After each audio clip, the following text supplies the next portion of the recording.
여러분들과 이번 시간 함께 할 저는 아주대학교에서 생명과학과 실험실습 조교를 맡고 있는 조광희입니다. 오늘 여러분들과 함께 실험 보고서 관련해서 그 작성을 어떻게 하면 좋을지에 대해서 알아보도록 하겠습니다. 실험 보고서에 대해서 확인을 해보고요. 그리고 실험 보고서 작성이 이제 여러분들이 막막할 때가 있을 거예요. 그때 어떻게 작성을 해야 되는지 모르니까 그런 것들을 여러분들과 함께 공감을 해보고, 그리고 최종적으로 보고서에서 작성하는데 필요한 검토하는 그런 사항들, 그리고 학생들, 여러분들 선배들이 많이 물어봤었던 그런 질문들에 대해서 같이 이야기를 해보도록 하겠습니다. 여러분들 실험 보고서라고 하면은 어떤 것들이 생각나요? 일단 목적, 그리고 실험 방법, 결과 이런 것들, 그리고 최종적으로 결론을 진술해내는 것까지, 이런 것들 모든 전체적인 과정들을 이제 실험 보고서라고 하는데, 관찰 결과의 종합적 정리, 그리고 분석, 그죠? 결론 도출, 그리고 이러한 과정, 모든 총체적인 과정들을 일컬어서 실험 보고서라고 한대요. 자, 실험 보고서의 평가 항목이 있는데, 여러분들 실험 보고서 평가 항목은 일단 전반적으로 실험 태도 있을 거예요. 실험 태도, 그죠? 조용히 하고 뭐 엄숙한 상황에서 진지하게 임하고. 근데 실상은 다르죠. 여러분들 친구들이랑 어제 뭐 했냐? 오늘 이따 어디 갈까? 뭐 이런 식으로 이제 이야기를 다 하고 있는데, 일단은 뭐 그런 이야기들도 친목 도모를 위해서 불필요한 것이 아니에요. 같이 이야기할 수 있고, 그리고 항상 그런 실험을 할 때 있어서 실험 수행, 그죠? 실험 수행 후에는 항상 실험 보고서를 작성을 합니다. 그래서 여러분들 그 보고서 평가를 할 때 예비 보고서도 있지만 결과 보고서도 있어요. 근데 그거를 모두 아우르는 한꺼번에 모든 처음부터 끝까지 소논문의 형태로 써가지고 제출할 수 있는 그런 실험 보고서 형태가 있죠. 그래서 어떤 조교들마다 그런 원하는 보고서 프레임이 다를 거예요. 그러한 것들을 이제 조교들의 그런 관점에 맞춰가지고 그 평가 기준이 맞춰지니까, 그 평가 기준에 대해서는 이제 각 조교들의 담당이거든요. 그 조교들한테 물어보시면 돼요. 자, 실험 보고서는 대충 목적, 이론, 방법, 결과, 결론 및 고찰, 이런 식으로 구성이 돼요. 근데 일단은 목적 안에 들어가야 될 것들, 이론 안에 들어가야 될 것들, 방법 안에 들어가야 될 것들, 결론 안에 들어가야 될 것들, 이런 다양한 것들이 있으니까 이런 부분 이번 동영상 강의에서 이야기를 해보도록 하겠습니다. 실험 보고서 작성 경험에 대해서 이야기를 해보고 있는 진술 문항이 있어요. 진술 문장이 있는데, 이런 부분들 같은 경우에는 뭐랄까, 여러분들 예전에 뭔가를 한번 경험했었던 그런 기억 가지고서 새로운 것을, 비슷한 류의 새로운 것을 또다시 한 번 더 경험할 때 과거에 있었던 경험을 미루어 생각해 보니까 이번에는 어떻게 하는 것이 좋을 것 같다라는 그런 그 생각들이 있을 거 아니에요. 그런 계획들, 선택들, 이런 거, 각오들, 다짐들, 이런 것들이 있을 건데, 해서 그런 실험 보고서를 작성한 경험들을 다시 성찰해본 학생들이 추후에 보고서를 잘 작성할 것으로 확인되었다 라고 되는 그런 해외 논문이 있었어요. 자, 그리고 실험 보고서를 작성한 경험을 통해서 여러분들은 좀 더 한 발 더 성숙할 거고, 최종적으로 근거 있는 진술, 그리고 과학적 글쓰기를 이용해서 과학적 의사소통을 할 수 있는 가장 기본적인 부분을 함양할 수 있을 것입니다. 그래서 여러분들이 실험 보고서를 왜 써야 되는지가 여기 나와 있는 거예요. 단순간에 여러분들이 이제 막상 힘들고 어렵고 또 그만큼 막막하고 할 거기는 하겠지만, 이러한 것들을 모두 겪어본 결과 여러분들은 반드시 성숙하게 되어 있고요. 이거를 자기 주도적으로 할 때는 진짜 보다 나은 사람이 되어 있을 거예요. 자, 실험 보고서 작성이 막막할 때 여러분들 보통 이런 것들 떠오르죠. 좀 더 쉽게 할 수 없을까 해서 자료, 정보 공유 사이트들을 좀 많이 찾아보죠. 그죠? 카페나 뭐 아니면 이런 것들. 그리고 보고서를 쓰기 위해서 이제 노력을 많이 했어요. 여러분들이 막 노력을 많이 쏟아부었는데 그만큼 얻는 피드백, 조교들로부터 들어오는 피드백이 딱히 도움이 안 되더라. 실질적으로 와닿지가 않더라. 라는 거. 그런 것들 때문에 이제 시간과 노력은 부질없고 그냥 보고서는 그냥 대충 써가지고 내서 점수만 얻고 나머지 시험만 잘 보면 된다, 뭐 이런 식으로 생각을 하는 경향이 있게 돼요. 실질적으로 조교들이 보고서 피드백을 해줄 수가 없는 부분들이 있는데, 좀 이따 5번이랑 같이 이야기를 한번 해볼게요. 자, 그리고 이번 실험 결과 망했는데 뭐 그런 이유는 무엇일까라는 것들. 근데 망했을 수도 있지만 잘 나왔을 수도 있는 거잖아요. 여러분들 그런 부분들에 대해서 생각을 해보고요. 이런 결과가 왜 이렇게 나올 수밖에 없었는지, 이런 결과가 타당한 이유를 갖다가 찾아봐야 돼요. 그래서 전공 서적 같은 것들을 확인을 해볼 수 있으면 좋을 것 같아요. 전공 서적. 일단 기본적으로 여러분들 그 캠벨 생명과학 혹은 뭐 기본적으로 사용하는 그런 기초 서적 있죠. 기초 생물학 서적, 일반 생물학 서적, 이런 것들을 이용해서 거기 책에 나와 있을 수 있는 것들이 대부분이 있어요. 그렇기 때문에 그런 부분들을 확인을 해서 인용표기를 하면서 이제 실험 결과에 대한 증명을 해줄 수 있으면 좋을 것 같고요. 그리고 인용표기 참고 문헌 있죠. 그죠? 이런 것들 역시 마찬가지로 같이 표기를 해주면 좋아요. 자, 특히 참고 문헌이랑 인용 필기 같은 경우에는 쓴 사람이 안 쓴 사람에 비해서 더 높은 점수를 얻을 수 있기 때문에 이런 것들 조심을 하면 좋을 것 같습니다. 자, 조교님 왜 피드백 들어도 모르겠죠? 일단 우리는 그동안 보고서를 쓴다 그러면은 소감문을 써왔어요. 자, 대표적으로 초등학교 보고서에서 느낀 점이라고 하는 점이 그런 항목이 들어가요. 근데 이런 거는 여러분들 교육적 관점에서 보면은 하나의 과학적인 그런 내용을 알아가기 위해서 호기심을 갖다 불러일으키고 하는 데 있어서 느낀 점을 쓰는 것이 가장 좋죠. 그래서 어린아이들한테는 상대적으로 이런 실험을 해봤는데 오늘 실험에서 어떤 것들을 느꼈고 앞으로는 뭔가 좀 더 잘할 수 있으면 좋을 것 같다라는 쪽으로 학생들이 진술하게 되는 경향이 있었어요. 그리고 최종적으로 보고서나 논문을 쓰게 될 때는 그런 느낀 점을 쓰는 게 아니라 여러분들이 실질적으로 이러한 목적을 달성하기 위해서 어떤 방법을 취했으며 그 방법이 타당하다 혹은 그렇지 않다 라는 거, 이 방법이 신뢰롭다 혹은 그렇지 않다 라는 것들을 진술을 할 수 있는 그런 하나의 틀이 서야 되는 거예요. 그래서 그런 부분들을 충족시키기 위해서 여러분들 보고서를 쓰는 거니까요. 열심히 쓰도록 하고요. 이러한 경험들이 나중에 도움이 될 거예요. 그리고 보고서를 쓰기 위해서 조교들이 어떻게 피드백을 잘 해줄 수가 없는지, 최선을 다해서 해주더라도 그게 한계가 정해져 있는지. 그러니까 왜 그러냐면 일단 조교들 같은 경우에는 대학원생이죠. 대학원이면 뭐예요? 논문 과정이에요. 그죠? 학위 과정이라고 하죠. 학위 과정. 이 학위 과정은 교수님들이 항상 이야기를 해요. 선택과 집중을 하는 시기다. 그래서 선택과 집중을 하는 시기이기 때문에 최대한 논문을 위해서 많은 시간을 할애해라. 그리고 그 논문의 분야에 대해서도 선택과 집중을 해라 라는 식으로 이제 지도를 하게 되는데, 여기 보면은 이제 논문 말고도 본래 학위 과정에서 필요한 논문 말고도 따로 추가적으로 연구 프로젝트가 있어요. 이와 같은 경우에는 국가에서 뭔가를 지원한다 그러면은 그 지원 사업비를 따기 위해서 뭔가 국책과제를 하는 그런 느낌이에요. 그래서 그 국책과제 지원해가지고 얻은 고용 비용 이걸로 이제 대학원생들의 용돈을 주게 되는 것이죠. 근데 이런 것들을 하기 때문에 대학원에서 따로 그래도 우리 인력이니까 학생들을 좀 가르쳐줘라, 학부생들을 가르쳐줘라, 그래서 TA가 되게 돼요. 자, 여기서 말하는 TA는 Teaching Assistant라고 해서 조교예요. 그래서 기초과학 쪽의 대학원 학생들은 TA를 하는 경향도 있고 혹은 안 할 수도 있긴 한데 보통 이제 용돈벌이로 TA를 하게 되는 경향이에요. 그죠? 그래서 자신의 본 연구 이외에 프로젝트가 있고, 그리고 학부생들을 지도하는 것은 덤이다. 덤. 해서 여러분들 지도를 하는 거는 그냥 일부 시간 쪼개가지고 여러분들 가르쳐주는 거니까 크게 기대를 하지 않을 수밖에 없어요. 이런 어려움 속에서도 되게 열심히 논문 과정 잘 보면서 논문 내는 것도 되게 멋져요. 멋진 일이에요. 근데 그 와중에 선택과 집중을 할 수밖에 없으니까 오히려 학부생들의 그런 실험 수업에 대한 만족도가 좀 떨어진다라는 부분이 있는 거죠. 그래서 우리 실험 보고서 작성에서 실질적으로 검토를 해봐야 되는 부분, 그런 부분들이 있는데, 그런 부분들을 각각 15개로 쪼개봤는데 가장 중요한 점만 찝어보면요, 일단 인용이 중요해요. 여러분들 근거 자료를 이용해서 인용을 하는 것이 중요하고요. 이것들을 활용해서 진술을 할 수 있는지, 그리고 인용 표기 방식은 어떠한지, 그리고 재료, 방법 이런 것들은 일단 재료 쪽에서는 이런 재료들이 어떤 제조사에서 있는 것들이 어떤 제조사로부터 온 시약들인지 그런 것들을 확인을 하고, 그리고 방법 같은 경우에는 이런 방법들이 어떤 단행본에 적혀 있는지 혹은 어떤 논문에 적혀 있었는지 이런 것들을 인용 표기를 할 수 있으면 좋을 것 같고요. 결과 자료 변환 같은 경우에는 항상 표 위에 표 제목, 그림 아래에는 그림 제목을 붙여주고요. 그리고 결과 및 해석. 자, 이런 것들 각각을 표로, 표에 A1부터 AN까지 있으면 각각의 항목들에 대해서 진술을 요목조목 해주는 것이 필요하고요. 그리고 논의. 자, 각각의 결과 이렇게 나왔어요. 예를 들어서 증가하는 추세요. 혹은 감소하는 추세요.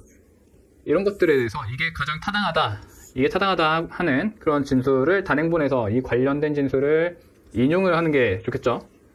그래서 관련 진술을 인용하는데 보통 인용을 할 때 여러분들 6에서 8어절 단위로 최소 6에서 8어절 단위로 인용을 하는 방법을, 그러니까 6개에서 8어절 정도면 하나, 둘, 셋, 넷, 다섯, 여섯이죠. 이만큼 정도는 똑같아도 되는데 그 이상 똑같아지면은 그 표절이 이라는 거를 알고 있으면 좋을 것 같아요. 그리고 학교에 따라서 5어절 이내로 맞춰야 되는 경우도 있고 6어절 이내로 맞춰야 되는 경우도 있어요. 그래서 이런 부분들 조심해서 인용 표기를 하시고요. 그리고 각각의 결과가 나타나게 된 과학적인 이유, 이런 각각의 결과를 지지하는 논문이나 전공지에 사용한 진술들이 있는데, 혹은 이런 부분에 대해서는 이제 결과를 진술하는 것과 이론을 진술하는 게 좀 다르다. 그래서 이론 진술 때는 뭐는 뭐뭐고 뭐는 어떻게 돼서 어떻게 된다까지 진술을 하는 거라면, 결과에 대한 진술은 뭐뭐 이미 확인되었다, 뭐뭐 할 수 있었다, 뭐뭐 임을 확인할 수 있었다. 그리고 이러한 결과에 따르면 뭐뭐하다. 이것은 어떠한 맥락과 일치한다, 뭐 혹은 어떠한 연구 결과를 지지한다, 이런 식으로 진술을 해볼 수 있는 부분이에요. 그래서 그런 식으로 인용문을 진술을 하고요. 그리고 어떠한 차이가 있었는데 이것은 어떠하기 때문이다 라는 거죠. 그러한 어떠하기 때문이다 라는 그런 진술 쪽으로 사용을 해주면 좋을 것 같아요. 어떤 의의 어떠한 생물학적 분야의 어떠한 생물학적 분야의 실험에 이번 실험이 기여할 수 있는지. 그러면은 실험도 분야마다 실험이 다양할 거예요. 그리고 그 실험 다양한 기법 속에서도 사용하는 대상이 다를 거고요. 그리고 결과도 다를 거예요. 그 각각에 대해서 어떠한 의의를 기여를 할 수 있는지를 진술을 하는 것이 필요합니다. 자, 다음 제한점, 활용된 실험기기 및 실험 방법. 그죠? 다양한 실험기기 중에서 어떤 특정 기기를 이용해서 실험을 했을 거고, 그리고 실험 방법도 다양한 실험 방법들이 있을 건데, 그런 순차적인 그런 부분들이 있을 건데, 그것도 하나의 일련의 실험 방법을 어떻게 설정을 했는지, 그것으로 확인 가능한 부분과 그렇지 않은 부분, 이런 것들을 진술할 수 있어야 돼요. 자, 우리 이제 기대에 관련해서 생물학적 분야 이외에 타 분야에 어떠한 기여를 할 수 있는지를 하게 되는 학생들이 있어요. 의의를 쓰다가 기대로 잘못 넘어가는 학생들이 있단 말이에요. 이런 부분들 같은 경우에는 좀 지양을 해야 돼요. 혹은 기대를 썼다면은 새롭게 의의에 대해서 추가적으로 생각을 해볼 수 있어야 됩니다. 우리 생물학적 분야에서 기대로 넘어가는 분야라면 보건, 의료죠. 이 파트가 가장 많아요. 제안을 읽어보시고요. 참고문을 쓸 때는 약속에 맞춰가지고 우리 참고문을 어떻게 써야 된다는 약속에 맞춰가지고 써야 되는데요. 그 표기 방식이 있어요. 일단은 이름이 있으면 이름 연도, 그죠? 아까 전에 이야기했듯이 이름, 연도, 학술지, 그 제목이죠, 제목. 그리고 학술지의 논문 제목이에요, 이거는. 논문 제목. 그리고 학술지의 이름, 권호까지. 그리고 쪽수, 이런 식으로 이 5가지를 다 적어주는 것이 필요하고요. 그리고 예를 들어서 이제 여러분들이 보고서를 썼는데 인용표기에도 뭐 다 했어. 해서 인용표기 개수가 뭐 예를 들어서 인용표기가 37개다. 그러면은 마찬가지로 참고문헌도 37개가 나와야 돼요. 그리고 참고문헌을 정렬을 할 때 첫 번째 거부터 37번째까지가 있으면은 이거를 다로 정렬을 할 건지, 아니면 그냥 숫자대로 이렇게 1번부터 37번으로 정렬을 할 건지, 이를 여러분들이 확인을 해줘야 돼요. 그래서 참고문헌 정렬 시에 통일성이 필요하고요. 그리고 인용 표기를 할 때도 통일성이 필요해요. 인용 표기 같은 경우에는 대괄호 1, 대괄호 2, 대괄호 3 이런 식으로 문장 뒤에 대괄호 1 혹은 대괄호 2 혹은 대괄호 3 이런 식으로 갖다가 진술을 쓸 수가 있어요. 문장 뒤에. 그리고 문장이 끝난다 그러면은 요 끝에 점을 찍어주면 돼요. 요 끝에 점 찍지 말고 해서 뭐뭇이 있다, 점 대괄호가 아니라 대괄호 점, 이런 식으로 표기를 하면 됩니다.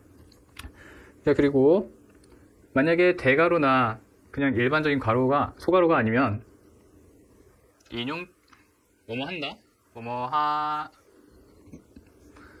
뭐뭐함이 있다, 뭐 등등을 뭐뭐함을 확인할 수 있었다 정도를 확인한다면 여기 점 그냥 찍는 게 아니라 괄호를 치고요. 저자 이름, 연도, 쪽수를 적어주고요. 이렇게 괄호를 닫아주는 것이 좋아요. 그리고 점은 이 마지막에 이렇게 점 찍어주면은 뭐뭐함을 확인할 수 있었다 해서 이 사람이 몇 년도에 쓴 어떤 논문 혹은 단행본이 있을 거 아니에요. 그 논문 혹은 단행본을 이야기를 하면서 그 쪽수를 확인하면 된다라고 간접적으로 표시를 해주는 거예요. 이게 인용 표기고 참고문헌은 요거를 다 써주는 거예요. 알았죠? 참고문헌 표기 방식이. 그래서 이런 식으로 이제 여러분들 실험 보고서 작성해서 검토하는 그런 사항들이 있고요. 자, 그러면 이제 학생들, 여러분 선배들이 많이 물어봤었던 그런 질문들이요. 여러 가지 있긴 한데, 대표적으로 몇 개 뽑아가지고 볼게요. 일단 실험 보고서 분량, 몇 점인지, 조교마다 달라요. 근데 저는 대략 6쪽 이내 혹은 내외를 선택을 했고요. 이거 언제까지 제출하나요? 반드시 그 데드라인 마감일까지 있으면 마감일 그 전에는 반드시 제출을 하셔야 돼요. 그리고 필사검사 실제로 하는지 이거는 합니다. 하는데 여러분들 같은 분반에서는 필사를 하면은 이건 반드시 걸려요. 이거는 되게 중요하고 조교가 똑같아도 걸려요. 그래서 여러분들 필사 웬만하면 하지 말고요. 안 하는 게 좋아요. 그리고 실험 결과 잘못 나오면 잘못 나왔다고 쓰면 되는지 이거는 아까 전에 이야기했듯이 실험 결과가 나온 대로 쓰고 그것에 타당한 이유를 갖다 작성을 해야 돼요. 알았죠? 그리고 참고 문헌이 되는 논문 자료 여러분들 KCI, NDSL, 또 리스, 교보문고 이런 데서 찾아볼 수 있는데 일단은 여러분들 학교 도서관 사이트 들어가서 연동해서 들어가야 돼요. 알았죠? 그래야 여러분들이 뭐 돈 내고서 안 보고 이미 학교에다가 그 등록금 있죠? 학교 등록금 그걸로 갖다 사용되고 있는 부분이기 때문에 여러분들 그거 관련해가지고 잘 이용을 했으면 좋겠어요. 이거 관련해가지고 논문 자료를 찾아보고요. 각각 실험 결과에 맞는 그런 논문 자료들이 있는 학술지가 있을 건데 생물 같은 경우에는 저널 오브 식물 생리학 아니면은 미생물학 이런 식의 마이크로바이올로지, 플랜트 피시올로지, 플랜트 바이올로지 이런 식으로 학술지 이름이 있을 거예요. 이런 데 들어가서 이런 사이트 들어가가지고 찾아보면 돼요. 자, 가장 유명하게 알려진 건 네이처 셀 사이언스죠. 근데 여기 보면은 네이처랑 사이언스 같은 경우에는 일단 셀 같은 경우에는 세포 관련해가지고 생리학 같은 그런 내용들이 들어가 있는데 사이언스는 되게 많은 이야기를 사이언스랑 네이처는 되게 많은 종류의 그런 다양한 과학적 지식들을 다루고 있기 때문에 셀을 기본적으로 추천을 해요. 셀 같은 거를 추천을 하고요. 네이처랑 사이언스는 알아보고 싶다, 확인해보고 싶다 그러면은 추가적으로 자기 자신의 지식 함양을 위해서 찾아보면 좋을 것 같아요. 자, 실험 보고 쓸 때 뭘 쓰면 좋게 보이나요? 일단은 인용하시고요. 인용 표기가 가장 중요하고요. 그리고 여러분들 논문책 포인트를 주자면 이렇게 두 개가 가장 대표적입니다. 그래서 인용 표기랑 논문책을 쓰면은 여러분들 일단 기본적으로 좋은 이미지를 보일 거예요. 그래서 인용 표기 통일성 있게 잘 하고요. 논문체로 여러분들 조교의 마음을 취향 저격 한번 해주시고 그리고 이제 인용문은 어떻게 진술하는지 아까 전에 이야기했듯이 이미 확인되었다. 그건 왜 그런 것이다 라고 이게 때문이다 라고 진술을 하면서 인용 표기를 해주는 거예요. 인용 표기 한 것 같은데 인정해주면 안 되나요? 일단은 인용 표기를 했을 때는 통일성이 있어야 돼요. 하나의 인용 표기를 이어간다면 그거 가져서 통일성을 가지고 가시고 그리고 인용 표기라면 어떤 인용 표기인지 그 APA 인용 표기인지 어떤 또 다른 인용 표기인지 그 인용 표기에 맞춰서 했다면 점수가 나갈 거예요. 그래서 만약에 인용 표기에 대해서 점수를 못 받았다라고 한다면 분명히 항목이 있음에도 불구하고 못 받았다 그러면은 증거 자료를 가져와서 인용 표기를 이렇게 하는 사례가 있었다 해서 이거를 갖다 보여주고 조교한테 점수를 받으면 됩니다. 참고문헌 표기 방식은 어떻게 해요? 라고 되어 있는데 참고문은 아까 전에 이야기했듯이 이름, 연도, 논문 제목, 쪽수, 논문 제목 그리고 학회지, 쪽수, 학술지 쪽수 이렇게 적으면 됩니다.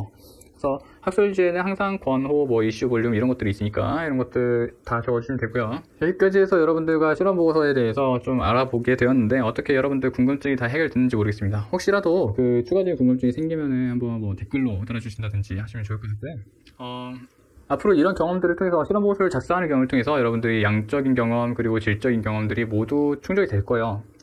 열심히 하다 보면 어느샌가 그 열심히 하는 만큼 전문가가 되어 있을 거라고 생각하거든요. 그래서 각 분야별로 기초과학 파트에서도 중요한 거고 사회과학 파트에도 중요한 건데 최종적으로 보고서의 작성에 있어서 가장 필요한 부분들을 담았으니까 여러분들 보고서 쓸 때 실험 보고서 혹은 실험 레포트 쓸 때 여러분들에게 도움이 될 수 있을 거라고 확신합니다. 그래서 여러분들한테 도움이 되는 샘플 맛보기 강의를 찍게 되었고요. 현재 저는 아주대 생명과학과에서 실험 실습 조교로 있고 오늘 영상을 통해서 여러분들에게 뭔가 좀 실험 보고서를 다시 한 번 더 어떻게 써야 되는지 방향성을 제고해 줄 수 있는 그런 영상이었길 바라면서 오늘 수업 마치도록 하겠습니다. 감사합니다.